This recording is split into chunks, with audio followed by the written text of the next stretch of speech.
اور ایک بات میں آپ سے ضرور کہوں گا، اس بات کو آپ نے غور سے سننا ہے کہ پاکستان کے حالات اب ایسے نہیں ہیں کہ آپ بجلی کا بل دینے کے بعد، بچوں کی اسکول فیس دینے کے بعد وہ بھی بڑی مشکل سے کچھ بچا سکیں اور کہیں پلاٹ لے سکیں۔ ہم نے 60% ڈسکاؤنٹ پر آپ کو اس لیے کیا ہے کہ آپ کے لیے آسانیاں ہوں۔ کیش پر اگر آپ دیں گے اور اگر آپ ڈاؤن پیمنٹ دیں گے تو 0 ڈاؤن پیمنٹ پر آپ کو ہم انسٹالمنٹ پر پلاٹ دے رہے ہیں۔ اس کے باوجود بھی بہت سے لوگ ایسے جن کے وسائل نہیں ہیں، تو میں آپ کو آج ایک راز دے رہا ہوں، آج سے اس بات کو عمل کریں تو آپ کا صرف کیا پلاٹ نہیں، ایک وقت آئے گا کہ آپ بھی فرحان علی والی سٹی سے بہتر سٹی بنائیں گے انشاءاللہ۔ آپ نے اپنے حق حلال کی کمائی میں سے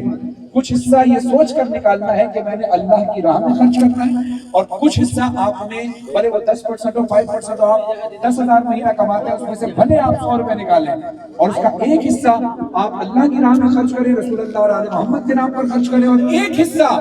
آپ انسان کی مدد کریں، اللہ کے کسی بھی بندے کی مدد کریں۔ جب آپ یہ کریں گے تو میں آپ کو پوری گارنٹی کے ساتھ کہہ رہا ہوں کہ اللہ آپ کو اتنی جلدی امیر کرے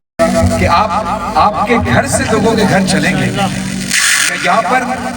جتنے لوگ موجود ہیں اور جو یہ عمل کرتے ہیں سب اس بات کی گواہی دیں گے۔ اللہ آپ سب کے رزق میں اضافہ کرے اور اللہ آپ کے کاروبار میں اضافہ کرے۔ آخر میں ایک بات میں اعلان کر کے کہہ رہا ہوں، کیونکہ ہماری نسبت ہمارے پیارے آقا حضرت محمد مصطفیٰ صلی اللہ علیہ وآلہ وسلم سے ہے، اور میرے پیارے آقا نے انسانیت کا درس دیا ہے، اس لیے ہم نے اس ٹاؤن کے اندر سب کو الاؤ کیا ہے کہ جو جس مسلک سے تعلق رکھتا ہے، جس مذہب سے تعلق رکھتا ہے، وہ اپنی زندگی آرام سے یہاں گزار سکے اور اپنے مذہب کو فالو کر سکے۔ مذہب تو سب کا ایک ہی ہے جو اللہ نے سب کو بنایا ہے، باقی تو سب ظاہر ہے اپنے اپنے اسکول آف تھاٹس کے ذریعے چلتے ہیں، لیکن سب سے بڑا دین کا سبق یہ ہے کہ انسانیت، کسی کا حق نہ مارا جائے، کسی کو دکھ نہ پہنچے، ہماری ذات سے سب کو فائدہ پہنچے۔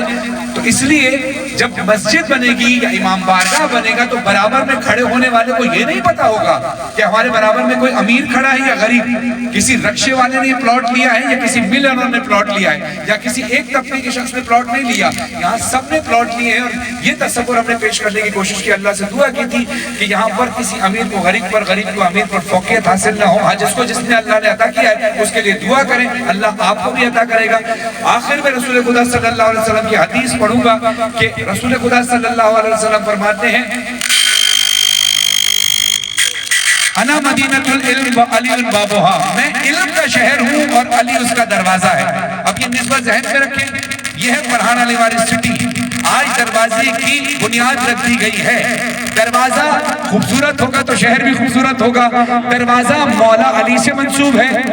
یہ شہر رسول خدا صلی اللہ علیہ وسلم سے منسوب ہے، اور یہ زمین دختر رسول بی بی فاطمہ زہرا سلام اللہ علیہ سے منسوب ہے، علیہ بیت السلام، اور امام زمان علیہ السلام سے منسوب ہے۔ جب ان سے منسوب کر دی تو اس گھر میں برکت بھی ہوگی، پاکیزگی بھی ہوگی، اور حق حلال سے آپ کمائے ہوئے پیسوں سے اپنا گھر بنا سکتے ہیں۔ میری دعا ہے کہ اللہ آپ سب کو اپنا اپنا گھر